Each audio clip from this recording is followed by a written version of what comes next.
Comme vous vous en doutez, l'Union communautaire du pays de Saint-Gilles n'a pas été épargnée par cette nouvelle année de crise. Je dirais même que dans notre communauté de communes, où la restructuration des exploitations a débuté il y a déjà plusieurs années, la crise est très violente, vu les volumes à produire et surtout les infrastructures récentes à amortir. Beaucoup d'entre nous ne peuvent plus faire face au remboursement d'emprunts et aux factures. Après plusieurs rencontres avec les banques, et malgré leurs promesses d'être au plus près de nos préoccupations, nous ne voyons pas nos échéances modifiées. Et peu de plans de restructuration sont mis en place. Dans notre Comcom, il y a eu de nombreux arrêts, que ce soit arrêt d'activité sur tous les tiers, départ d'associés ou encore séparation de GAEC.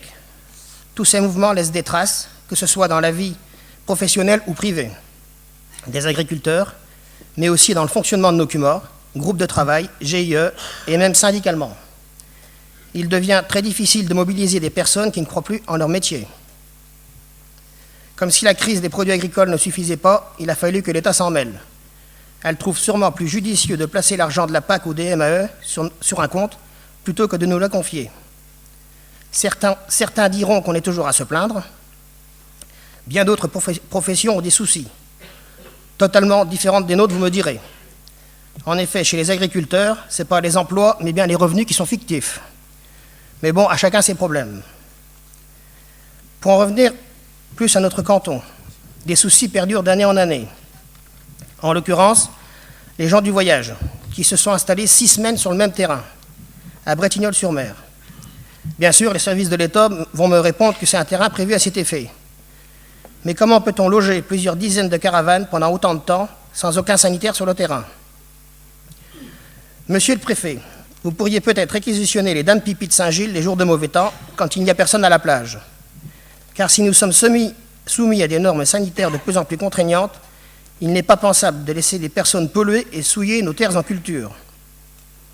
Je pense ne pas me tromper en affirmant que les municipalités sont aussi exaspérées que nous face à ces comportements inadmissibles, et qu'il serait temps de réagir avant que l'on agisse nous-mêmes. Autre problème qui est bien plus récent. Un GAEC en vache laitière qui vient de perdre un associé a décidé de restructurer son exploitation en stoppant la production laitière. Encore un. Ils ont fait le choix de transformer le bâtiment vache laitière en activité de stockage de céréales. La route conduisant à l'exploitation et qui sert à d'autres usagers, dont un maçon, est trop étroite pour faire croiser les camions. Le GAEC a donc pris la décision d'informer la mairie qu'il va falloir créer des zones d'évitement. Zones que les exploitants sont prêts à prendre en charge. Cependant, la mairie souhaite faire refaire la route car elle a peur qu'elle ne supporte pas le passage des camions. Or, il n'y aura pas plus de charges cumulées sur l'année avant qu'après le projet. Et ceci avec une participation pour moitié des agriculteurs, ce qui représente presque 40 000 € d'investissement en plus pour leur projet. Je trouve cela tout à fait inadmissible. Et j'en appelle à monsieur le préfet pour faire raisonner ce maire et son conseil. Pourquoi ne pas faire payer au Vendée Globe l'usure des routes du département lors du départ, ou à toutes les communes touristiques en conséquence de l'afflux saisonnier? Ceci est totalement malvenu. Allons-nous pouvoir encore compter sur nos élus pour être reconnus à notre juste valeur, une activité économique à part entière qui fait travailler un bon nombre de nos concitoyens?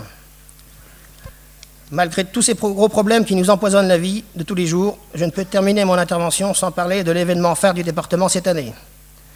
En effet, sur 3 jours, après 18 mois de préparation, les 50 jeunes du canton de Saint-Gilles ont magnifiquement organisé les terres de gym. Sur 120 hectares, les 1200 bénévoles ont accueilli comme il se doit en Vendée les quelques 110 000 visiteurs venus de toute la France.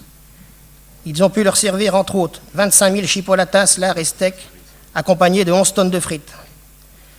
Je tiens à féliciter personnellement ces jeunes du canton qui ont su, le temps d'un week-end, nous faire oublier les soucis du quotidien, qui ont su nous rassembler, quelles que soient nos couleurs syndicales, et qui ont fait découvrir notre beau métier à des dizaines de milliers de personnes de tout âge.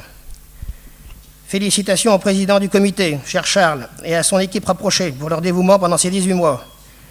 Je remercie le président des JA 85 et son équipe pour leur soutien apporté à nos jeunes.